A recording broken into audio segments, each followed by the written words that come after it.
Oi, hoje eu tô aqui com a Virgínia Toledo, uma grande amiga minha. Ela é responsável pela comunicação de uma ONG chamada Instituto Fazendo História.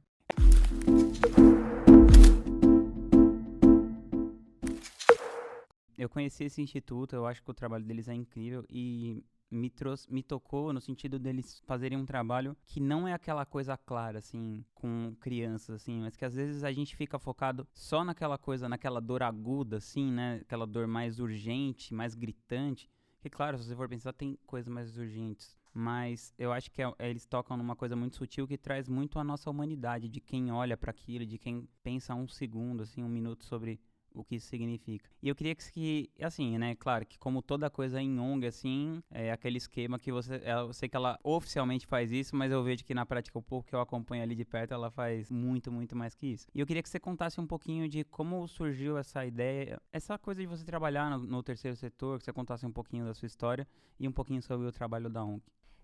Eu sou jornalista de formação, sempre trabalhei, enfim, jornal diário, site e tal. E desde a da época da faculdade eu me envolvia muito em movimento social, aquilo me trazia uma satisfação muito grande. E depois de um tempo, já trabalhando, depois de um tempo não, assim, uns 4 anos trabalhando nessa área, eu já me senti muito cansada e aquilo lá me incomodou. Eu falei, nossa, tô começando a carreira agora, e como assim? E eu gostava muito do que eu fazia, mas mesmo assim eu falava assim, eu acho que não é suficiente, ou tá me cansando muito. Eu sei que eu sempre tive um propósito na vida, que é olhar o mundo como um todo, não olhar só o meu umbigo. E o que quer dizer isso pra mim? Que qualquer coisa que eu faça, que eu tenha esse propósito, eu preciso envolver as pessoas, principalmente as pessoas que são mais vulneráveis ou às vezes não têm tanta voz. Isso sempre teve muito dentro de mim. E depois desse processo que eu fiquei trabalhando já em jornal e tal, eu falei, putz, não tá fazendo tanto sentido, eu preciso rever minha vida. Acho que todo mundo passou por isso em algum momento, né? De falar, caralho, e agora? Eu começo de novo? Continuo fazendo o que eu faço? Daí eu comecei a falar, eu acho que faz sentido eu trabalhar com o terceiro setor, que enfim, com o governo, né? Primeiro setor, eu não conseguiria ter tanta flexibilidade, não sabia nem por onde começar. E eu sempre, como eu já tinha essa experiência de trabalhar com o público, de cobrir movimento social, e vai na porta de um monte de lugar, e fico o dia inteiro tentando falar com uma fonte. Era um cotidiano muito legal, assim, uma rotina muito legal, mas muito cansativa também. E daí, enfim, eu comecei a procurar emprego mesmo, assim, quero trabalhar com ONG, quero trabalhar com criança, principalmente, eu já tinha essa vontade de priorizar a infância, porque eu achava que era uma questão da gente pensar o futuro do Brasil, teria que começar ali de baixo. Daí, por coincidência, tinha uma amiga que trabalhava nessa ONG, eu já conhecia, porque a presidente da ONG, a gente tem, assim, uma proximidade familiar, já existia um tempinho. Daí eu falei, eu tô querendo trabalhar nessa área, tem alguma vaga, enfim, se quiserem fazer que eu faça, eu tô aqui para isso. Daí eu comecei a trabalhar lá no Instituto, tá? Já tem aliás, tem 5 anos agora, tem um pouquinho mais. E, enfim, daí foi como quando começou a revolução na minha vida mesmo. Que é um momento, assim, desde que eu iniciei lá o trabalho, muita coisa tinha que acontecer, muita coisa já estava encaminhada, mas era um propósito que você fala, pô, eu tô acordando para uma questão, assim, que todo mundo se fala, eu tô enriquecendo alguém, ou enfim, tipo, tô trabalhando e alguém tá ficando rico em cima de mim. Isso nunca me pegou e desde então, daquele dia em diante, falei, cara, eu tô fazendo alguma coisa por mim, que eu tô trabalhando, ganho dinheiro, e tô fazendo pelo mundo também. Então, se acordar de manhã, você falar que você tá trabalhando, tá usando, enfim, teu suor, literalmente, em uma causa, sabe? Em um propósito. Então, quando a gente, tipo, sai de lá, você coloca um projeto no papel, e você olha pra trás e vê que deu certo, é uma satisfação muito grande. Muito maior do que o que eu tinha antes. Mesmo trabalhando com o público, enfim, fazendo muitas coisas que também faziam sentido para mim, trabalhar com o terceiro setor é uma coisa que você fala, é aquela causa que eu tô lidando, que eu tô trabalhando, que eu tô convivendo todos os dias, e cada dia é uma história diferente, cada dia é um projeto diferente, cada dia é um desafio diferente. E é um propósito que, para mim, eu entendo hoje que é o que eu preciso fazer, é o que me dá sentido, é o que eu quero fazer pro resto da vida. E é a sementinha que eu planto no mundo, eu brinco que é isso. Então, desde então, eu tenho, assim, um puta brilho no olho de fazer o que eu faço. E não é hipocrisia, eu falo isso mesmo. O Rodrigo, a gente já se conhece há algum tempinho. E é basicamente isso. Agora, quer que eu fale? Conta um pouquinho, assim, qual é a causa assim, principal Tá. da ONG? Bom, o Instituto Fazendo História, como você já bem colocou agora há pouco, é uma ONG que, assim, a gente fala que a gente não... A gente ajuda as crianças e jovens, né? O foco do trabalho é criança e jovem em situação de acolhimento. Para quem não sabe, eu posso explicar. Isso, por favor. Criança e jovem que está, por um momento, né, por algum motivo afastado dos pais, que teve um vínculo afetivo com os pais, os familiares rompidos. Então, eles são encaminhados para uma casa de acolhimento, um serviço de acolhimento. Isso tem em todas as cidades, aqui em São Paulo tem bastante. Então, a gente desenvolve projetos para que a gente leve esses projetos para essas crianças e esses jovens. Então, assim, a gente de fato, não é uma casa de acolhimento, a gente não recebe as crianças diretamente lá, mas a gente forma voluntário, a gente pensa o contexto do acolhimento, como melhora a vida dessas crianças, a estrutura de onde elas vivem, e a gente leva esse projeto para essas casas, que tanto aqui em São Paulo como em alguns outros lugares. Isso via projeto, enfim, é um mundo de coisas ali. Mas, basicamente, qual que é a diferença dessa ONG para as outras? Assim, não que a gente seja melhor ou pior, acho que todo o trabalho faz bastante sentido. Mas o Instituto, a gente não faz um trabalho imediato, assim, às vezes de alimentar ou, assim, dar um espaço para ele viver. Isso tudo é muito necessário, mas o Instituto trabalha mais com a subjetividade desses meninos e meninas que estão em situação de acolhimento. E o que é trabalhar a subjetividade? Ficar no mundo das ideias, quem eles são, o que eles querem. Não é... Porque a gente só se entende como pessoa, enfim, como tem uma história, porque alguém contou. Seu pai, sua mãe, teu irmão falou, desde que você nasceu, você era isso, você gostava dessa coisa, tipo, preferia preto do que azul. E essas crianças que estão no acolhimento, quando elas saem da casa da família, elas vão para esse abrigo, né, um serviço de acolhimento. E durante o período que ela está acolhida, ela vai ser acompanhada por alguns educadores, então tem uma equipe que vai acompanhar. Então, durante esse período que ela está nesse acolhimento, a gente quer que ela se sinta dona da própria história, que não seja uma lacuna na vida dela. Porque, assim, ela pode sair do acolhimento e voltar para a família de origem, ou então ela vai para a família adotiva. Às vezes ela fica um período considerável, 1 ano, 2, 3, 4. E esse momento do acolhimento, a gente entende que ela precisa, enfim, se entender como um sujeito de direito, também saber por que motivo ela tá ali. Então a gente trabalha com direito à história de vida, a gente conta, né, com muito sutil, né, com muito carinho, o motivo dela tá ali, porque que os pais, enfim, qual foi o motivo da separação, como que é o dia a dia dela ali, o que ela gosta de fazer. Trabalhar a subjetividade da criança, no caso, como a gente sempre trabalhou, enfim, na escola, se a gente frequentou, ou dentro de casa, se os pais incentivaram isso. Então, a ideia do Instituto é que toda criança tem o direito à própria história e também que o período do acolhimento, a experiência que ela tem no acolhimento, seja uma experiência boa, prazerosa, que ela saia dali e fala, nossa, eu vivi, eu me relacionei, eu construí histórias, eu tive amigos. Então, é isso que a gente, na verdade, o propósito da ONG é esse, fazer com que esse período, para a criança ou para o jovem que teve experiência de acolhimento, seja um período gostoso, que ele leve dali como se fosse uma experiência boa mesmo, independente, assim, se ele tá dentro da casa dos pais ou não, mas que ele seja um sujeito mesmo, assim, que ele tenha acesso à tua própria história, que ele conheça o mundo de outras formas, que não seja um momento assim, só meus pais não, enfim, por algum motivo, eles não conseguiram me criar e eu tô aqui esperando o mundo acontecer, o tempo passar. Não, ele tá vivendo, ele vai pra escola, ele tem outras atividades. Então, a ONG nasceu para isso.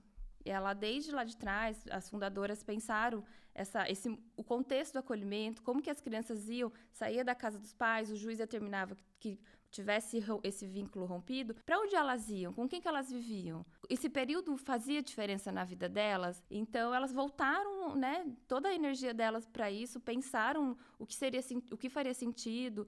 Desde lá de trás, elas pensaram uma metodologia que era para construir um álbum de vida dela. Então, a criança está acolhida, a criança ou jovem, enfim, qualquer faixa etária que esteja acolhida, um voluntário vai frequentar, né, a casa onde ele vive, vai ter essa relação, construir essa relação direta com esse menino ou essa menina e vai registrar o álbum de vida dela, junto com ela, falando as coisas que ela quiser colocar, colocando medos, angústias, o que ela quer ser quando crescer. Daí, esse álbum vai ser de propriedade dela. Se ela voltar para casa dos pais, ela vai levar o álbum. Então, ela vai ter aquele registro do momento que ela ficou acolhida, ou se ela for adotada, da mesma maneira ela leva e vai até ser uma ferramenta de aproximar os pais adotivos dessa criança. Porque a criança, quando ela vai principalmente para a família adotiva, ela não nasceu naquele dia, ela tem uma história anterior a isso. Então, é um jeito também de facilitar esse vínculo, dessa aproximação, de quebrar esse momento que é um pouco mais conflituoso, talvez um pouco mais complicado. Então, o projeto em si é para que a pessoa, a criança, no caso, ela, enfim, independente da situação familiar dela, ela mantenha, né, a história dela, assim, sendo construída de um jeito que seja muito prazeroso para ela. Por mais que a gente sabe que existam as dificuldades, como para qualquer um também existe, mas é um jeito de oferecer para a criança esse trabalho próprio com a história de vida, de que a história dela é importante, por mais que tenha sido difícil, sabe? É basicamente isso. Que legal. E eu queria que você contasse um pouco mais, porque assim, acontece quando as crianças falam essa coisa, né, no Brasil, tem fila para adotar e tal. Mas tem fila porque as pessoas pedem um perfil muito específico, né, que geralmente é uma criança branca, bebê, não sei o quê. Porque as crianças que são negras, mais velhas, elas acabam tendo muita dificuldade de ser adotadas, assim, né? E então eu queria que você contasse um pouco sobre esse trabalho do apadrinhamento afetivo. Como que funciona isso? O apadrinhamento afetivo é um trabalho muito legal, que no Instituto, inclusive, tem uma metodologia para isso, que, assim, a gente trabalha principalmente com criança que tem pouca probabilidade de voltar para a família de origem ou de ser adotada. Então, assim, às vezes ela já está lá há muito tempo, e a gente trabalha com uma faixa etária especial, que é de 10 a 17 anos, que é o momento que de 10 em diante, assim, a probabilidade dela ser adotada já cai bruscamente, e até os 17 anos, nos 18, ele sai, essa menina ou esse menino, ele se desvincula do abrigo e ganha o mundo. Então, a gente priorizou essa faixa etária para que esses meninos, eles tenham um adulto referência, que não seja as pessoas que ele convive dentro de casa, mas que seja um adulto que possa conversar com ele, dedicar um momento para ele, para conversar sobre a vida, sobre o mercado de trabalho, quando já é um pouco mais jovem, ou quando está com 10, 11 anos, falar sobre as questões da escola, as questões pessoais, que às vezes eles têm um vínculo afetivo dentro do acolhimento, mas é tudo muito no coletivo.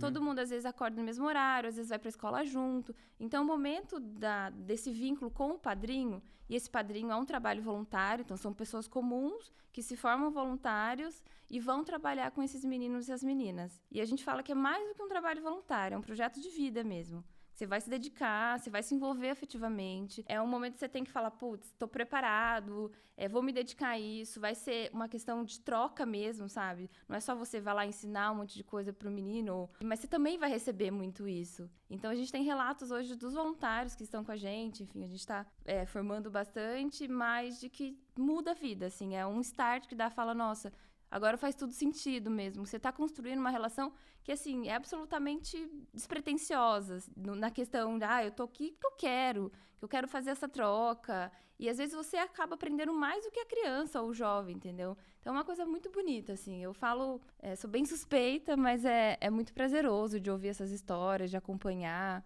Eu acho, assim, esse apadrinhamento afetivo, eu particularmente, eu acho que se toda criança que está em acolhimento, ou o menino ou a menina, tiver um padrinho, assim, um adulto que possa ouvir, que possa ter uma referência, eu acho que muda tanto a realidade no Brasil, assim, principalmente nesse contexto do acolhimento da criança, que por algum motivo está sem esse vínculo, faz muita diferença, assim. Eles se sentem muito mais empoderados, a autoestima melhora. Pra mim, é a menina dos olhos, assim. Eu acho que todo mundo pode se envolver, não tem ter uma formação específica, você tem que estar à vontade e estar a fim de construir essa relação, de deixar fluir. Porque vão ter momentos ruins, eu digo assim, vão ter várias dúvidas. Conflitos também, sim. né? Normal. São duas pessoas. Igual a família, né? Exato. São duas pessoas ali e você vai, às vezes, não vai saber qual é o seu papel. Pô, sou padrinho, sou pai, sou o quê desse jovem, desse menino? Então, o Instituto também tá ali para isso, para dar esse respaldo. Porque, às vezes, enfim, a situação dele, por ele estar acolhido, tem uma questão dele morar num abrigo, e a guarda dele ainda tá sob tutela do juiz, enfim, do Estado. Que pode sair, não pode, sabe? Eu sou pai dele, tenho a guarda dele? Não, eu não tenho. Enfim, são coisas que no Instituto mesmo a gente... É bem diferente isso de adotar, né? As pessoas às vezes dão uma confundida. A adoção é uma questão... Trazendo um pouquinho dos dados que você falou, no Brasil todo mundo fica meio confuso. Eu quero adotar, mas nunca tem criança e tal. De fato, a conta não fecha, mas assim, é que o perfil que as pessoas...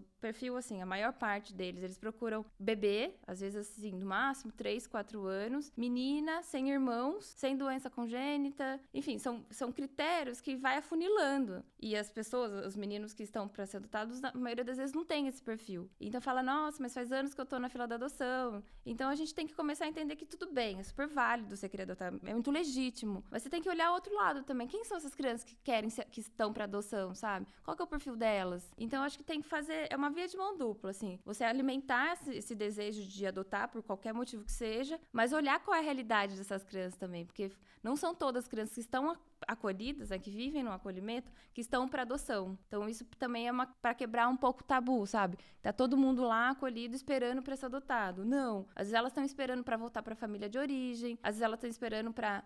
O juiz está procurando algum parente que esteja um pouco mais longe, mas que possa ter algum vínculo de novo. Então, não são todas que estão para adoção. E voltando um pouco para esse apadrinhamento, eu acho que é um projeto que também você pode se aproximar desse contexto sem precisar adotar, sabe? Se relacionar com essas crianças, ser um amigo, um padrinho, qualquer coisa que seja, mas não recorrer à adoção, que assim, a adoção de fato é um processo mais complexo, mais demorado, enfim, tem todas as questões, mas o Instituto também trabalha para a gente quebrar um pouco esse tabu, que antes se falava que era orfanato, não se fala mais, porque essas crianças, como eu te disse, não são órfãos, às vezes elas têm pai, têm família próxima, tá num momento mais conflituoso, mas pode ser que elas voltem para casa, tem os casos da adoção também. Então, elas vivem nesses abrigos e tem vários trabalhos que podem ajudar, né, na verdade, no dia a dia delas, assim, como é o apadrinhamento, tem alguns outros também que você se envolve, mas de fato você não adota. Então, acho que a gente tem que abrir um pouco a cabeça de saber como se envolve, né, como pode se envolver numa causa, numa bandeira social, e não simplesmente, adotar, já estou ajudando. Sim, ajuda, enfim, tem uma questão pessoal também, mas eu acho que na verdade, dá pra trabalhar um pouco acho que mais. Adotar é você achar um jeito diferente de formar sua família, né? Não é caridade, né? Adotar. Sim, isso é bem polêmico, As pessoas eu diria. confundem isso, eu acho, assim. Sim, eu tô falando a minha opinião, obviamente. Mas essa questão da adoção, eu acho que pode ser, enfim, ela é super válida, mas dá pra gente repensar, sabe? E ver também o perfil dessas crianças, qual que é a necessidade delas. Acho que é uma questão mais ampla, mas o Instituto tá ali pra trabalhar esse paradigma, sabe? De falar, eu quero adotar, não quero me envolver, não quero. Eu recebo muita gente, assim, sem saber mesmo como começar a ajudar e falar assim, eu tô aqui pra ouvir. Como que é o trabalho de vocês? Qual será que é a causa que eu me encaixo? Será que ser um padrinho, ser uma família acolhedora, às vezes trabalhar diretamente com a criança? Ou quem sabe adotar? E tudo bem querer adotar, sim, claro, sabe? Claro. Então, acho que o Instituto tá aí pra gente começar a falar disso, né? Falar de uma maneira que as pessoas entendam e aproximar mesmo da causa, das pessoas também serem um porta-voz, não só da causa do acolhimento em si, mas causa social, causa da infância, causa principalmente dos jovens que...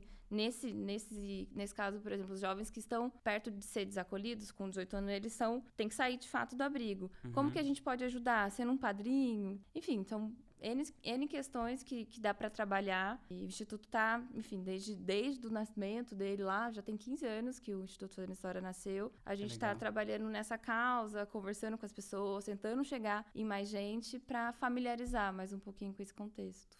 E como que você lida com a coisa emocional? Porque você falou assim, eu fico super emocionado de ver coisas dando certo, mas eu imagino que para cada uma que dão certo, várias Sim. Não dão, assim, né? E como que você lida, assim, emocionalmente para você seguir o seu dia a dia, o quanto isso te afeta?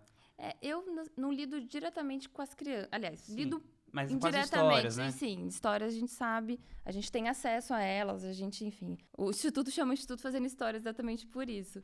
Eu acho assim, por mais que a gente tenha acesso a essas histórias e, no nosso ponto de vista, ela pode ser triste, ela pode ser uma história difícil, mas não absolutamente triste, sabe? Certo. Porque, assim, o mais incrível é as pessoas terem, principalmente os próprios meninos e meninas, eles terem acesso às próprias histórias. E aquilo por si só já é muito legal. Eu faço o exercício de nunca me comparar. Nossa, mas não aconteceu isso comigo. Putz, que foda, que difícil. Nossa, eu não sei o que faria no lugar dele. Eu tento não fazer essa comparação porque, de fato, a gente fala, putz, por mais que eu me sinta privilegiada, mas eu falo, a minha história é legal, mas a desse menino também é. E tem muitas potências, às vezes eles têm, sei lá, eles são... Não se colocar nessa situação de quem está Exato, acima, de quem é melhor, abaixo, quem é pior, sabe? Quem sofreu mais ou quem sofreu menos. Ali no Instituto a gente costuma não trabalhar com isso, porque a gente entende que todas as histórias são poderosas. Isso é uma frase que, pra mim, é bem manjada, que eu trabalho com isso todos os dias, mas de fato é. Então, assim, a gente senta pra contar, a gente senta pra ouvir a história, a gente faz registro das histórias. Então, eu tô trabalhando com história de vida todos os dias. Aquilo me emociona, mas eu fico muito feliz por eles terem acesso à própria história, pelas pessoas também conhecerem as histórias dele. Eu fico bem agradecida por estar envolvida nisso e por poder mostrar para as pessoas, assim. E tirar aquela questão de pena, sabe? Ai, coitadinho. Eles não são coitadinhos, eles têm, assim, uma vida absolutamente... Eu acho que tem todo o respaldo necessário e o que a gente tá fazendo ali é trabalhar a história dele. É falar, olha, você pode ser quem você quiser, a gente tá aqui pra isso. Então, é alguém para levar esses meninos para cima mesmo. Porque, enfim, a gente sabe que o Brasil tem vários problemas e são problemas super estruturais, mas naquele momento a gente tá ali para falar da história desse menino. Então, vou levantar a bola dele mesmo, sabe? Então, uma coisa assim, apesar de ser, enfim, a gente se deparar com histórias difíceis, né? Mas são bonitas histórias, assim, e é muito, muito engrandecedor, assim, saber de que essas histórias existem e, de alguma forma, elas fazem sentido para quem tá ali, né? Para quem são os meninos que estão passando. É muito bonito de ver eles também, por exemplo, os jovens, né? Quando saem do abrigo, conseguem, sei lá, consegui meu primeiro emprego, fez seu primeiro currículo, fiz minha primeira entrevista, da gente, enfim, de estar envolvida nas histórias deles, assim, é bem bacana. E como que você vê a entrada da internet na comunicação do Instituto, no sentido de levantar fundos, do negócio ser autofinanciável, né, autossustentável, assim, porque eu vejo que o terceiro setor é muito sustentado por projetos, né, e tal. E fica uma coisa que acaba ficando muito dependente de uma decisão institucional e tal, e que às vezes eu percebo que aqui no Brasil a gente tem pouca consciência da população mesmo se envolver com isso. Não a população que não tem condição, né? Mas as pessoas que têm condição e às vezes não se envolvem por não saberem ou por não... Sabe? Eu acho que é uma coisa um pouco cultural, assim. Não tá ainda na nossa cultura, assim. E como que você vê isso, assim? A possibilidade de você chegar nas pessoas físicas pela internet e tal? Eu acho que, enfim, são vários fatores. Virgínia, como eu vejo desde que eu entrei lá... Qual é a minha experiência? O Brasil, de fato, a gente não se envolve muito nessas causas. Ou se envolve e fala, nossa, eu sei, mas não me envolvo afetivamente nem financeiramente. Então, desde que eu entrei no Instituto, enfim, eu comecei a usar as redes, primeiro para mostrar qual que é a causa, para quebrar esses tabus que a gente já tinha, qual que é o mundo que a gente vive, enfim, que a gente trabalha, a questão do acolhimento em si, e tangibilizar essas histórias, falar desses meninos e falar como que essa pessoa que está me assistindo, que está me ouvindo, que está consumindo o conteúdo que a gente está colocando, como que ela pode se envolver também. Daí, como eu te disse, pode ser um voluntário, ele pode ser um seguidor, ele pode ser um doador lá da ONG, de alguma forma, mas trazer para ele aquela causa, sabe? Para ele se emocionar e fazer parte de uma bandeira, levantar uma bandeira. Então, eu sinto, assim, que a gente já evoluiu bastante, eu sinto que as pessoas estão bem mais engajadas, e tem até uma questão, assim, da gente parar para pensar, falar, o governo não tá fazendo isso, o Estado não tá se ausentando disso. Peraí, eu consigo me envolver também, então... Vamos começar daqui, começa da rua, começa com o vizinho, se envolver em alguma causa. Então, a gente tenta trabalhar o conteúdo que a gente tem lá dentro, que são histórias, como eu disse, são histórias lindas. E a gente coloca um pouco pro mundo quais são essas histórias, como que é o mundo, né, o ambiente onde esses meninos vivem, contar um pouquinho quem são eles, para quem tá ali do outro lado se envolver de alguma forma e falar, peraí, eu acho que eu posso ajudar, acho que eu posso ser um voluntário, acho que eu posso ser um doador. E, de certa forma, isso tem aumentado muito. A gente não tinha a parte de doação pessoa física. Antigamente, há 2 anos atrás, a gente só escrevia projeto para a lei de incentivo, que é a Lei Rouanet, enfim, tem a Lei Rouanet federal, estadual, enfim, tem várias. A gente canalizava a nossa energia nesses projetos. Só que você fica um pouco engessado, porque você tem que fazer aquele projeto, você tem que receber aquele dinheiro, você tem que prestar conta. E já tem aquela estigma de que ONG algumas vezes são que rouba dinheiro, que não usa de fato o recurso que recebeu para onde escreveu o projeto. Então é uma dificuldade mesmo, porque a burocracia impede muitas coisas. Então, desde que a gente começou a trabalhar de mostrar para o mundo o que a gente faz, para tentar trazer alguns doador assim, de 10, 20, 30 reais para a ONG, a gente também consegue ter um pouco mais de flexibilidade para trabalhar alguns projetos. E, ao mesmo tempo, a gente envolve a população nessas causas, que também é tão importante. Então, eu tenho tentado bastante trabalhar nesses dois lados, né? Mostrando a nossa história, mostrando a importância do que a gente faz e trazendo as pessoas para se envolver afetivamente, financeiramente, enfim, de qualquer tipo de envolvimento com a causa do terceiro setor, causa social, de criança, causa ambiental, enfim, qualquer causa que faça algum sentido para você, mas se envolva, sabe? Isso eu tenho tentado trabalhar bastante, chamar as pessoas para ação. Falar, você tá vendo isso, você pode mudar. Então, a gente tem esse trabalho voltado também para mostrar os dois lados, assim. E eu acho que, enfim, em alguns momentos é óbvio que as coisas parecem estar mais travadas, às vezes, tipo, o governo tá meio, não sabe se financia, não financia. Então, a gente entendeu, né, já tem uns 2 anos, que a gente poderia abrir um pouco o leque para essa questão financeira. A gente ainda tem muita vergonha de pedir dinheiro, eu acho que é uma barreira que a gente tá quebrando aos pouquinhos, mas é aquele lado, se eu não pedir, a pessoa não vai dar. Então, eu tô pedindo, tô envolvendo, pode doar o quanto você puder. Pra mim, é uma super novidade também, então, tipo, de produzir um conteúdo que faça sentido pra pessoa que tá do outro lado, que ela se envolva, que ela goste daquela história e também fala, pô, vou contribuir, tá sobrando R$20 aqui do mês, R$30, enfim, tá sobrando tempo, então vem ser um voluntário, sabe? Então é esse trabalho que a gente tem tentado fazer, Pô, basicamente. Massa. E agora eu queria perguntar um pouquinho de você. Você disse que você trabalhava nesse esquema de jornalismo e tal, e você sempre teve esse envolvimento com o social. Mas isso veio da onde? Assim, da sua família? Ou da sua convivência, do ambiente que você estava? Da onde veio essa coisa? Porque eu acho que todas essas pessoas que entram nesse tipo de trabalho, assim, elas têm um nível de empatia maior por algum motivo, assim. E eu queria que você contasse um pouco do seu. Assim, não tem uma história linda, maravilhosa pra contar, de que minha mãe, meu pai, foi isso. Enfim, eu acho que foi um pouquinho de cada, eu diria. Minha mãe sempre trabalhou no serviço público, então ela lidou diretamente com pessoas que estavam mais numa situação de fragilidade, nem vulnerabilidade, que dependiam dela, dependia do SUS onde ela trabalhava. Eu sempre fui acompanhando a paixão que a minha mãe tinha por pessoas. E depois eu comecei a falar, putz, eu acho que eu tenho muito disso pra mim também. Acabei fazendo jornalismo, que eu gostava muito de ler, de me inteirar das coisas, era bem curiosa, e me envolvi no movimento social, trabalho social, cobri muito o dia a dia na rua, né, que a gente brinca de gastar a sola de sapato e tal, e eu comecei a entender que era pra aquilo que eu queria. Daí tinha alguns amigos meus que queriam trabalhar em empresa, em corporação, ganhar dinheiro, TVA, VR, não sei o que lá. Falei, pô, seria legal, mas, cara, que merda, né, não é isso que eu quero ter um tesão de fazer uma coisa. Eu lembro que nas primeiras vezes que eu fiz uma matéria, tava lá meu nome escrito, e era uma coisa muito prazerosa pra mim. E eu nunca mudei, assim, não, depois de 2 anos eu quis, de fato, trabalhar pra ganhar um monte de benefício. E aquilo foi só lapidando. Depois eu entendi que eu tava bem cansada, ou eu talvez não me visse mais no jornalismo, sei lá, até 40, 50, 60 anos. E eu falei, bom, eu quero continuar trabalhando com as pessoas, fazer diferença na vida delas. Daí foi que eu pensei em me envolver com o terceiro setor. E foi bem interessante, assim, essa mudança. E agora você tá estudando sociologia. Tô.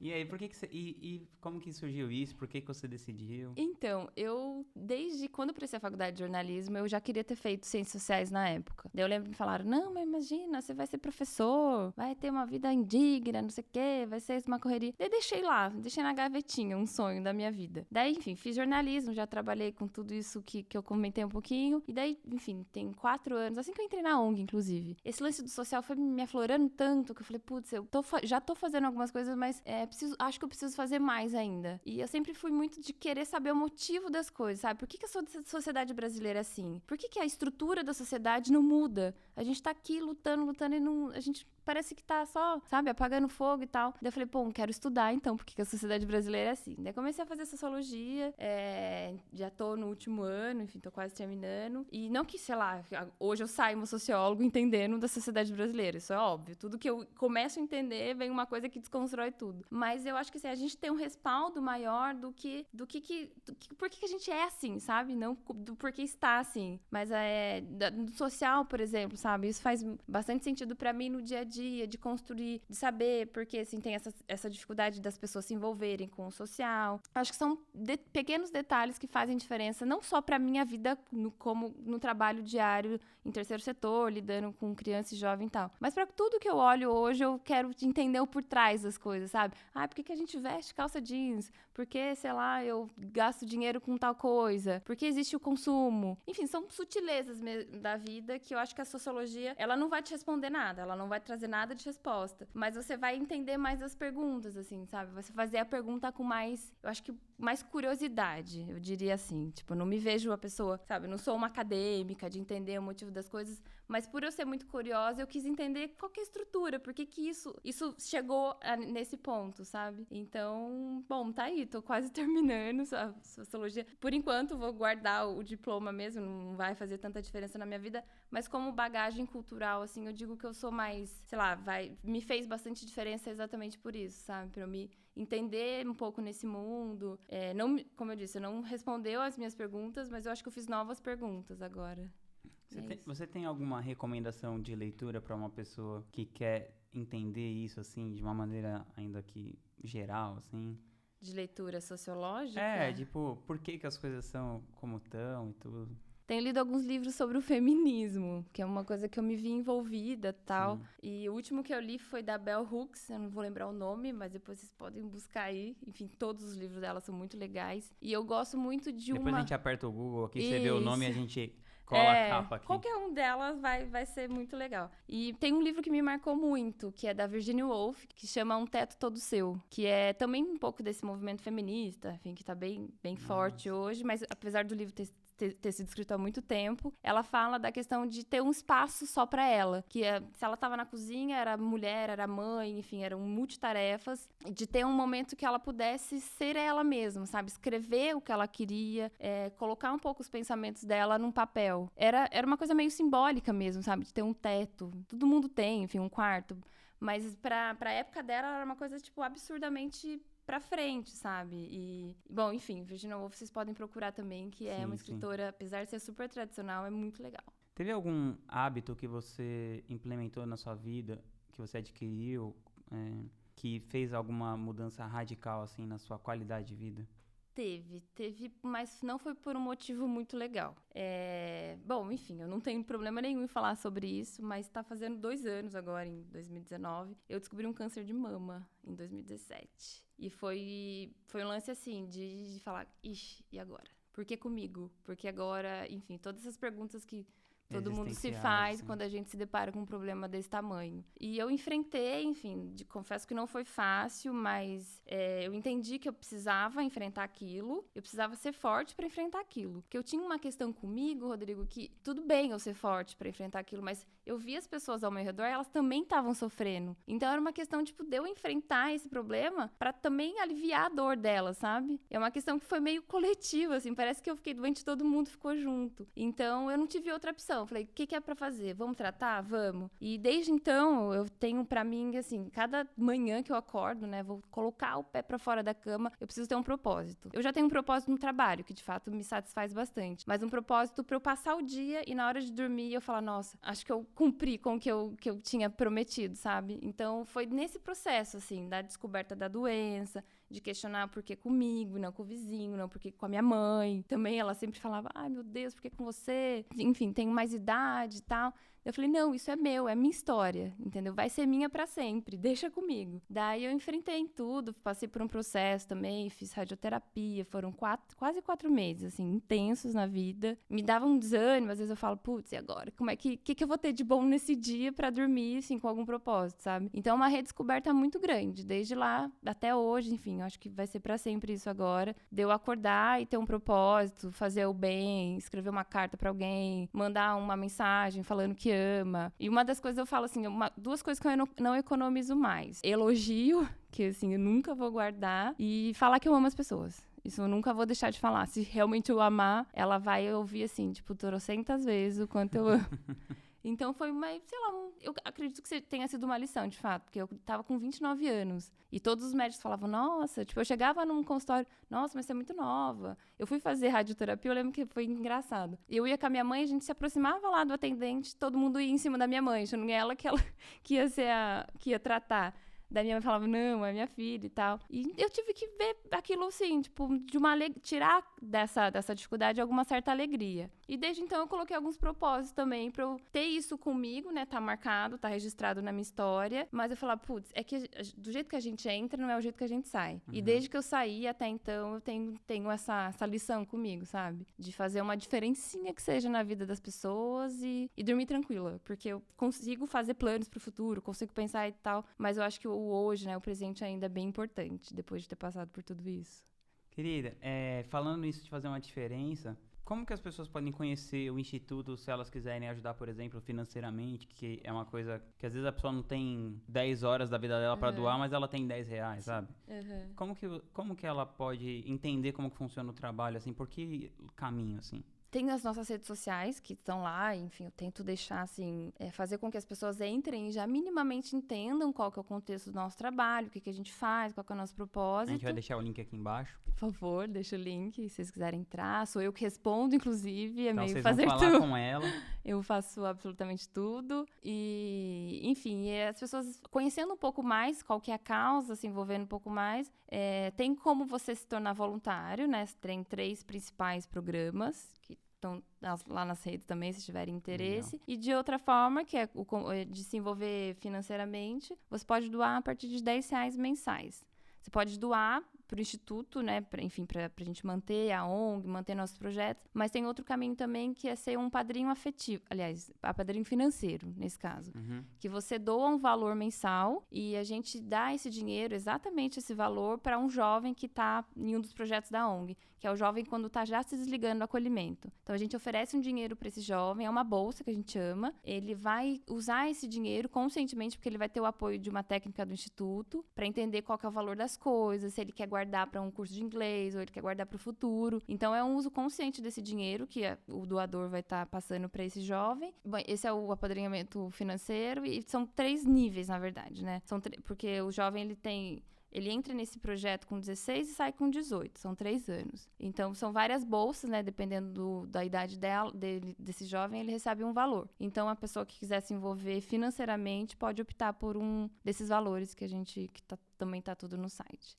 Então, legal. Basicamente é isso. Mas, assim, eu recebo gente, eu sou professora, queria me envolver de alguma forma. Daí, não que a gente consiga absorver tudo, mas eu dou um caminho. Falo, vai em tal lugar, fala com tal abrigo. Eu sou, sei lá, quero dar aula de guitarra. Daí a gente também faz a ponte. Então, a gente acaba recebendo... Assim, eu acho que quando o propósito da pessoa é espontâneo, e a gente tá lá pra ouvir também, sabe? Fala, o que você pode ajudar? Vem cá que a gente vai te acolher. Então, as portas estão abertas pra isso também. A gente tá lá pra ouvir, pra trocar ideia. Às vezes até, eu sempre faço também ponte com outras ONGs que estão precisando de tal voluntário, que a gente nesse momento não tá. Então, a gente recebe também, às vezes passa pra lá, sabe? Então, a gente tem que se ajudar também. Então, a gente tem esse trabalho bem, bem interessante de sempre acolher as pessoas que querem se envolver. Até pra todo mundo ser, de fato, uma cultura, né? De todo mundo querer se envolver de alguma forma. Se você tivesse o poder de deixar uma frase no outdoor que todas as pessoas do mundo fossem ver, que frase você deixaria? Deus. Bom, trazendo um pouco o trabalho do Instituto, eu acho que tem uma frase que eu coloco em todos os lugares, às vezes até um pouco manjada, de que todas as histórias são poderosas mesmo, assim, a minha, a sua. E é engraçado que a gente fala, conta um pouco dessa história. Todo mundo começa falando, mas minha história não tem muita graça.